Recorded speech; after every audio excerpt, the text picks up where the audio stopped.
je doute que nos relations soient si idylliques avec le Rwanda, en tenant compte du souvenir de beaucoup d'actes négatifs que le Rwanda a posés contre nous, mais nous restons respectueux de nos engagements face à ce que nous avons accepté au niveau de CIRGL et SADC pour l'appliquer contre les FDLR qui ne veulent pas désarmer ni se rendre. Autre point d'achoppement qui peut nuire à cette opération, il y a un rapport des enquêteurs onisiens qui affirment qu'il y aurait aussi des implications au sein de l'armée. Bon, je doute que l'implication puisse exister.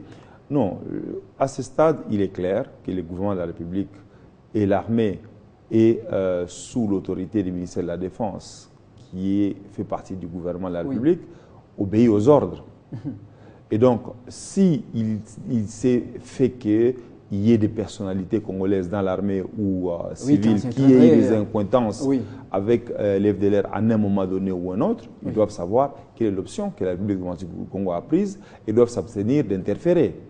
Donc, c'est tout ce que nous pouvons dire, mais nous n'avons pas de preuves outre mesure qu'il existerait ce genre d'accointance. Mais je dis bien, si cela a existé à un moment donné, ces personnalités doivent se mettre hors de cette question et appliquer les dispositions qui vont être prises par le gouvernement de la République et par nos partenaires qui veulent que la stabilité de la République démocratique du Congo puisse s'établir pour le bien des Congolais et de ceux qui ont choisi le Congo comme seconde patrie.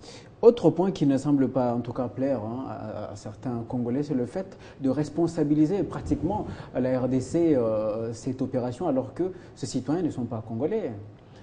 De toutes les façons, il revient en premier à la République démocratique du Congo d'assurer la sécurité sur son sol et de garantir l'intégrité de ses frontières.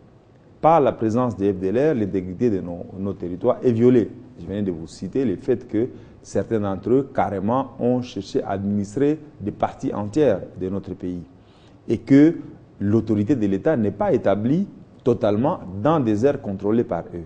Et donc, on n'a pas besoin qu'on nous appelle pour pouvoir rétablir l'ordre sur notre territoire, y compris même quand ces personnes sont arrivées, comme c'est le cas avec les FDLR, sans notre invitation.